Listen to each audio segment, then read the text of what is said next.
আসসালামু আলাইকুম। কিছু রেসিপি থাকে অনেক বেশি স্পেশাল। আমার এই ক্রিম ক্যারামেল বা পুডিংয়ের রেসিপিটি আমার কাছে অনেক বেশি স্পেশাল। কেন স্পেশাল জানেন? কারণ আমার শাশুড়িমা সবসময় আমার এই পুডিংয়ের প্রশংসা করেন। ওনার ভাষা মতে উনি যত মানুষের বানানো পুডিং খেয়েছেন তার ভিতরে আমার পুডিংটাই সেরা। এই পুডিংয়ের স্বাদ অন্য কারো পুডিংয়ের সাথে নাকি মিলেই না। আমার পুডিংয়ের স্বাদ ওনার মুখে নাকি লেগেই থাকে। তো চলুন দেখে নেওয়া যাক আমি এই পুডিংটা কিভাবে তৈরি করি। আমি এখানে 100 গ্রাম গুঁড়া দুধ এবং 100 গ্রাম চিনি নিয়েছি। তো আমি এই দুধ আর চিনিটাকে ভালোভাবে মিক্স করে নিয়েছি। আর এখানে আমি 400 ml পানি কুসুম গরম করে নিয়েছিলাম। তো এই কুসুম গরম পানিটা আমি দুধ আর চিনির সাথে দিয়ে ভালোভাবে কিন্তু নেড়েচেড়ে মিলিয়ে নিয়েছি। আর এখানে আমি নিয়ে নেব 4টা ডিম। তো আমি 4টা ডিম দিয়ে বানাচ্ছি, এজন্য 100 গ্রাম দুধ 100 গ্রাম চিনি নিয়েছি। যদি আপনারা 8টা ডিম দিয়ে বানান সেক্ষেত্রে দুধ এবং চিনির পরিমাণটা ডাবল করে দিবেন। মানে সব কিছুই ঠিক থাকবে, শুধু পরিমাণটা ডাবল হয়ে যাবে। তো আমি ডিমটাকেও খুব ভালোভাবে কিন্তু ফেটিয়ে নিচ্ছি। যদিও ক্রিম ক্যারামেল বা পুডিংয়ের ডিম অনেক বেশি ফেটাতে হয় না, তারপরও যাতে ডিমের সাদা অংশ এবং কুসুমটা ভালোভাবে মিলে যায় এর জন্য কিন্তু ফেটিয়ে নিতে হবে। আর আমার মেয়ে চলে এসেছে আমাকে হেল্প করতে, সে নাকি ডিম ফেটিয়ে দিবে। তো আমি এখানে দিয়ে দিয়েছি ভ্যানিলা এসেন্স।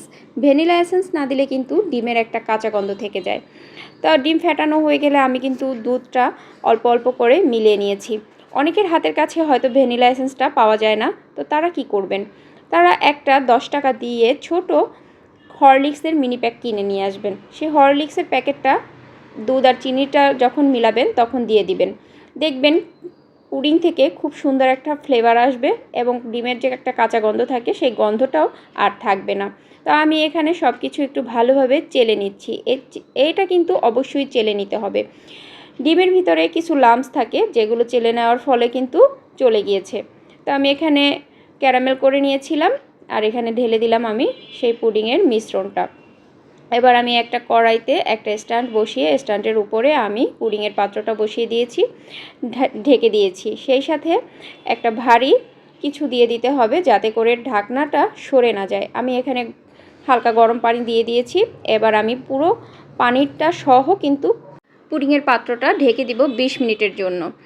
তো পুডিংটা কিন্তু 20 মিনিটে মোটামুটি হয়ে যাবে। 20 মিনিট পর আমি এখানে পুডিংটা একটু চেক করে নিচ্ছি। তো ভিতর থেকে একটু কাঁচা ছিল, যে কারণে আমি আরও 5 মিনিট পুডিংটাকে ঢেকে রেখেছিলাম। তো আমি পুডিংটা নামিয়ে কিন্তু একদম পুরোপুরি ঠান্ডা করে নিয়েছি। এবার আমি পুডিংটাকে পরিবেশন করব। তো আপনারাও এই রেসিপি ফলো করে কিন্তু পুডিং বানাতে পারেন। আর এই রেসিপি ফলো করে পুডিং বানালে অবশ্যই জানাবেন কেমন লেগেছে।